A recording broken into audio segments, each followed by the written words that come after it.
Hello everyone, welcome to Face to Face. My name is Tai Zan. I'll be your host. Today, we are very excited to welcome one of my best friends from Hollywood, Mr. Barry Morrow. Barry Morrow is an Emmy and Academy Award winning writer and producer whose works are part of the motion picture history. Riemann, the classic 1988, the best picture of the year, will be remembered both for its artistic achievement and its highest grossing Oscar winning of its time, but also for its global impact on awareness of autism and savant syndrome. Barry, welcome to the show. Thank you, Ty. Thank you. Pleasure to be here. I understand you just established your Barry Morrow Riemann Fund in partnership with the Shanghai Special Care Foundation recently. Yes. Can you give us some idea what's your goal and a little background? Well, first of all, when I finished Rain Man all those years ago, I realized that beyond the movie that we could do more for awareness of autism, not just in the U.S., but around the world. And so when the opportunity came for my organization, this fund, the Barry Morrow Rain Man Fund, to connect with the Shanghai group, we decided this is the way to go. We can reach to China with our mission of raising awareness of autism. So we had a wonderful launch of the Barry Morrow Rain Man Fund a couple of months ago, and you were there, of course, and we're off and running. Congratulations again. Thank you. And 28 years ago, your movie, Riemann, made such a significant impact, particularly in the Western world. Now, 2016, you established Barry Morrow Riemann Fund in China. I think this is another milestone in any way we look at it. And Shanghai Special Care Foundation and the Barry Morrow Riemann Fund, I think, will be one of the most recognized charity organization for autism and savant community. So I'm really proud of you. Well, thank you, Ty. This Shanghai Special Care is something that's really such an important organization in Shanghai and to China.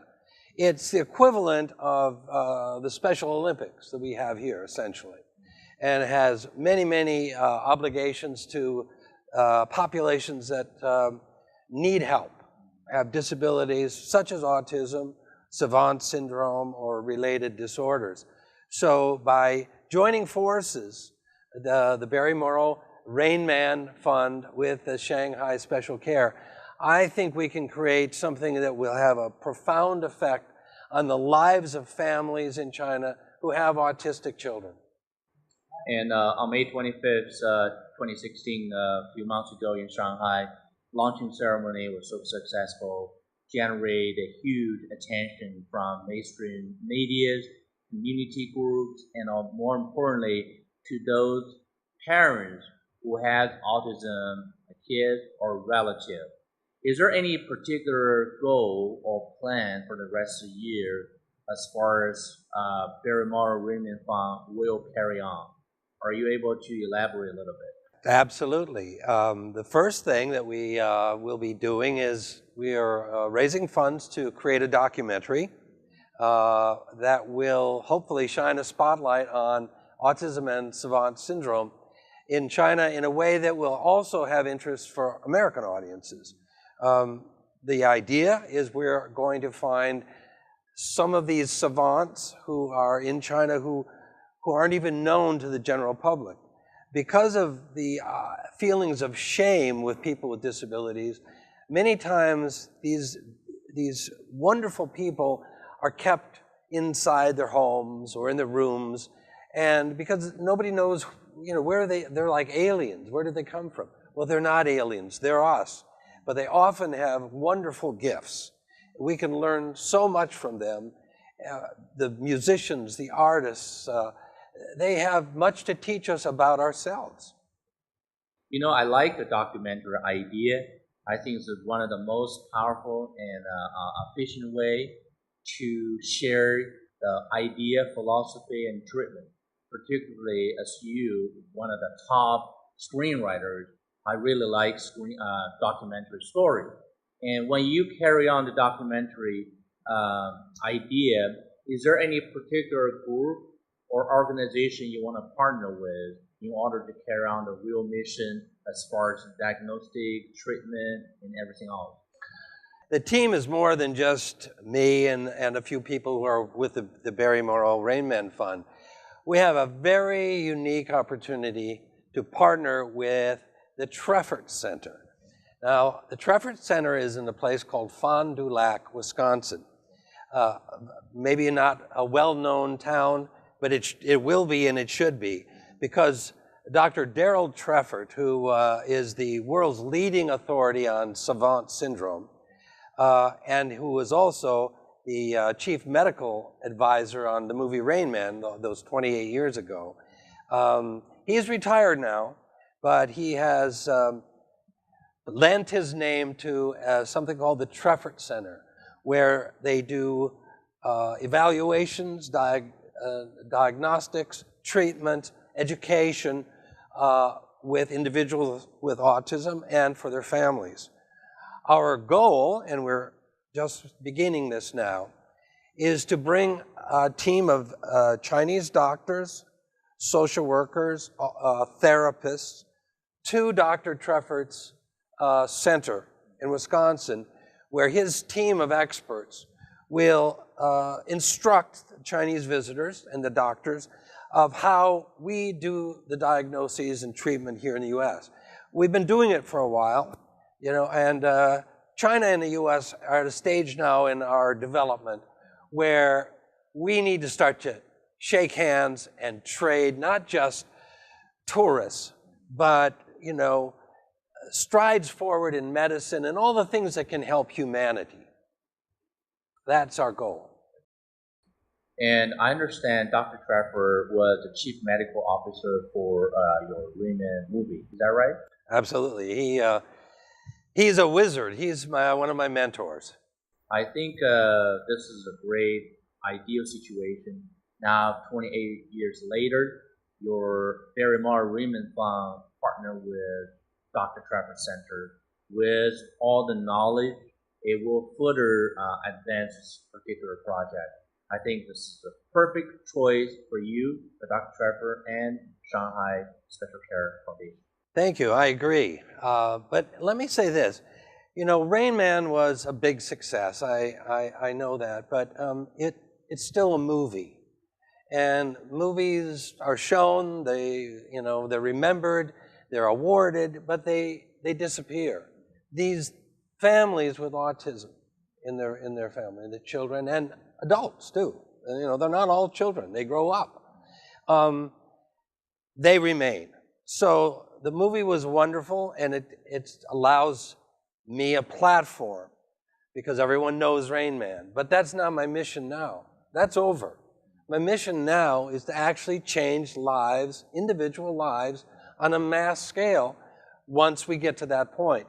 We're starting small. Every good idea starts small. But as this seed will grow, I'm hoping that we can really improve the lives of American and Chinese families. That's my goal. And let's not stop there. It's a big world. You know, I really touched by your statement. Even though you're such a great movie superstar, now you, besides your professional career, you formed this mission to help the family who need the most. It's not just for the United States, also you reach out to China community and the global autism savant group. Also, I'd like to ask you a personal question. Since you're so humble, and I had an opportunity to meet your lovely wife, Beverly, before. Mm-hmm. She gave me a news. You recently just received a Lifetime Achievement. I'd like to know what's that all about. Give us some idea. I want excited for you. Okay. Here's how it works. If you live long enough, they give you these awards. That's how it really works. You're so humble. I don't like it, the sound of Lifetime Achievement. It sounds like it's over. Actually, the award was called the Legend Award, which is sort of the same idea. Okay. And I received this award at a film festival in Italy a couple of weeks ago, just off the coast of Naples. There's a wonderful film festival called the Ischia Film Festival, and they gave these awards to a number of people, some of which you'll know: Danny DeVito, Danny Glover, many people in the industry. And I was one of the lucky ones who was given it's a beautiful statue of a seahorse, a silver seahorse. It was for, my career is okay. I mean, I've had some great things happen. I'm not as prolific as Steven Spielberg, but see, I don't just do movies. The other thing I try to do is involve in organizations like what we've been talking about. Shanghai Special Care, Barry Morrow, Rain Man Fund. Because, in this life, we can make contributions in many ways. And a movie every 10 years is wonderful. But in between, what am I doing to help this world? And so my children, my wife, everyone expects me to do more than just write screenplays. And that's why I'm doing these other things. It makes me feel good. I don't care what you call lifetime or legend. To me, you have such a noble idea. Besides your professional, successful career, you allocate your time, your energy to do a certain work, charity, community, and just simply be yourself. And now look back, 1988, that was a huge hit as far as a Riemann movie. Then I understand after that you produced, directed, or even screenwrite many other movie, TV, or even documentary. Can you please name a few in your mind is well established, and we want to know? Sure. Particularly for young generation, besides Riemann, I think it's time for you to share many other things to produce the product. Okay. Well, let me go before 1988, because the way I started in this business was really through a friendship I made with a man who was mentally retarded and had spent 44 years of his life in a mental institution. There was nothing really wrong with him other than he was slow. He was retarded. But when he came out of this institution, he had no family, no friends, nobody. So I was just out of college and recently married. And my wife and I became friends with this man. His name is Bill. And later we took him into our house and our world, and we made him a part of our family. And one day I sat down and I wrote the story of our friendship, and that's how I got into the business. We made a movie that was called Bill, and it starred two very famous American actors, and it won the Emmy for Best Television Picture, and I won an Emmy, and the actors and others won Emmys, and so this is how I got my career started. I've done other stories about people with disabilities. I did the movie, the Karen Carpenter story. Karen Carpenter is a young American pop singer, one of the most famous in the world, who died very young due to an eating disorder, which I know, I read China Daily, and I know that these eating disorders are now a problem in China. I've done movies about Lou Gehrig's disease. It's a wasting away of the muscles, like what's called ALS, or amyotrophic lateral sclerosis. I've done a number of movies that have to do with disabilities. But more recently, this last year, I did something just for fun. And I wrote and directed a movie in Italy. And it's called Smitten. Now, smitten is a word that means falling in love like this. Smitten, right? So the story is about love. We shot the film in the most romantic country in the world, Italy, Italia. And we're just finishing up that movie now. This one, people say, well, Barry, you always write about these disabilities and things.